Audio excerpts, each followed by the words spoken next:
Hello everyone. So I bought this truck not long ago and I did an oil change, and for some reason after an oil change oil started leaking.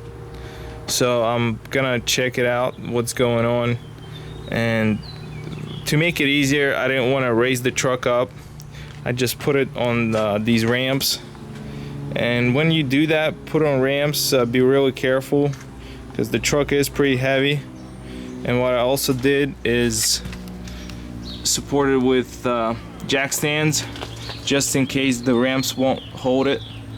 And also you want to support the back tire with something so it doesn't roll. First thing I'm gonna do is remove this guard, and it takes 4 13mm bolts.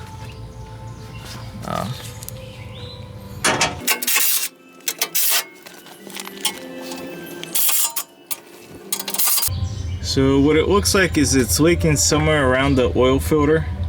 Maybe it's oil filter gasket, but it's leaking pretty bad. So what I'm gonna do is, what I did is I wiped all the oil off where it was, looks like dripping and stuff, and I'm gonna start the truck up and see if I can see where it's leaking from. So I let the truck run for about 10 minutes, and now I have it's dripping pretty bad. So I'm gonna go ahead and shut it off and see where it's coming from. So it looks like my first, where I'm seeing it, is on front differential.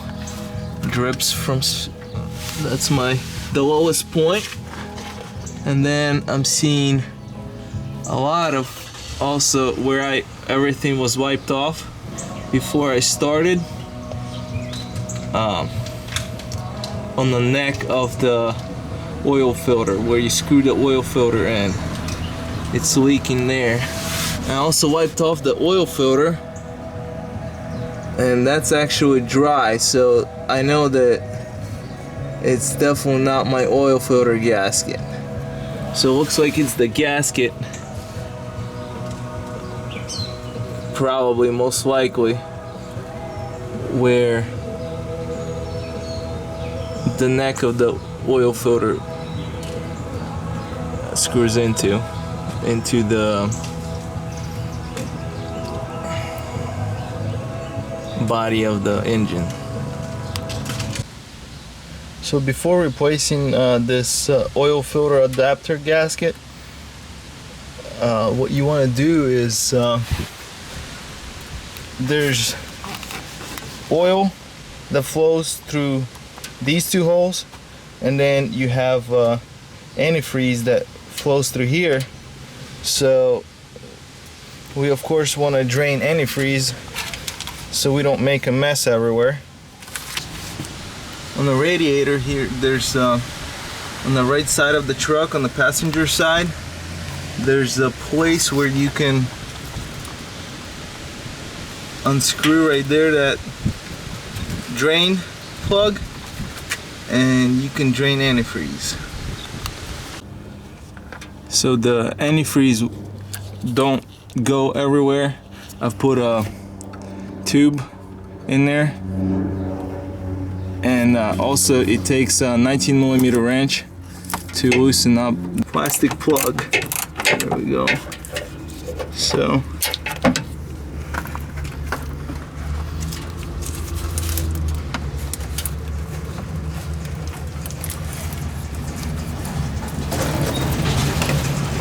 there we go.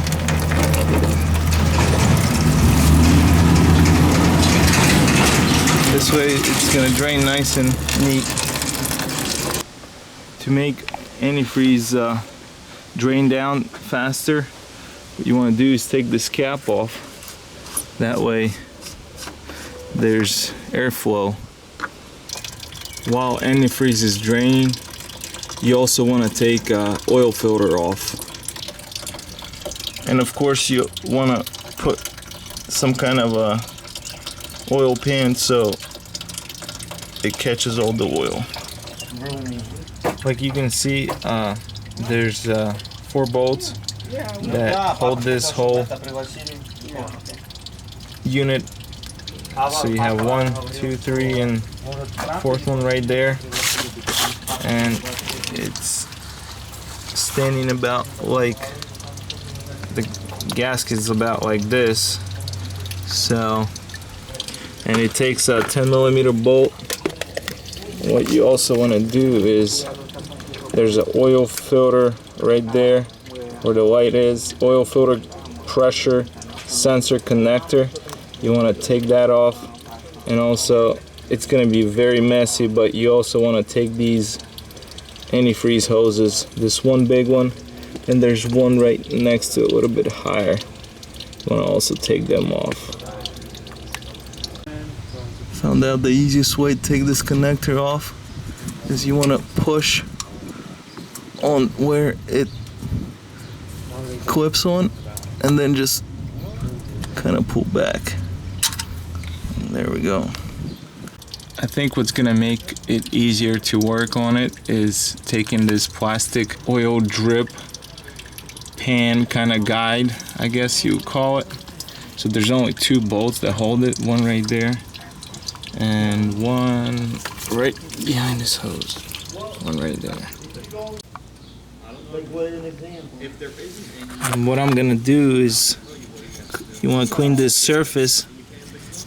I'm using a razor blade. You just want to clean it up so it's nice and smooth.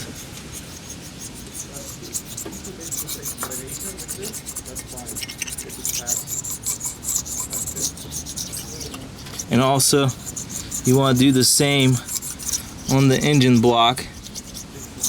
Make sure both surfaces are nice and clean. It's quite difficult to try and get to it and clean it, but I mean, you definitely want to try to clean it and make sure the surface is nice and smooth, which it looks like it's good. I like to put a little bit of NICs on the bolts, so of course they don't seize up because it is near antifreeze. And they were a little bit corroded on the bolts themselves, so having that NICs should only help, I think, in my opinion.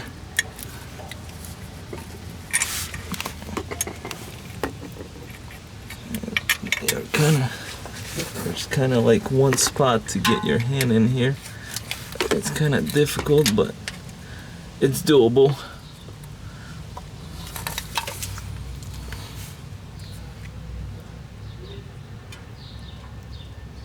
Then just tighten the bolts up. Once you've tightened down the bolts, of course you want to make sure you plug in the oil pressure sensor connector and of course the antifreeze hoses. It was quite a challenge, but it's doable. I used channel locks to do it, and that seems to be the easiest way with channel locks. So what I'm gonna do next is go ahead and put my oil filter back on. One more thing, before I install an oil filter, I'll go ahead and install this oil drip guide, which I think is very neat that Ford did this. That way when you do an oil change, you don't get mess everywhere. It's very nice. Of course, before refilling with antifreeze, you want to make sure you close this radiator plug. I had to add about half a quart of oil of what was lost, and also had to top off a little more of antifreeze. Before test driving, I went ahead and wiped everything off, just like I did it for diagnosing it, where the leak is coming from, and looks like there is no leak anymore. So that's very satisfying moment, knowing that you have fixed the leak, oil leak.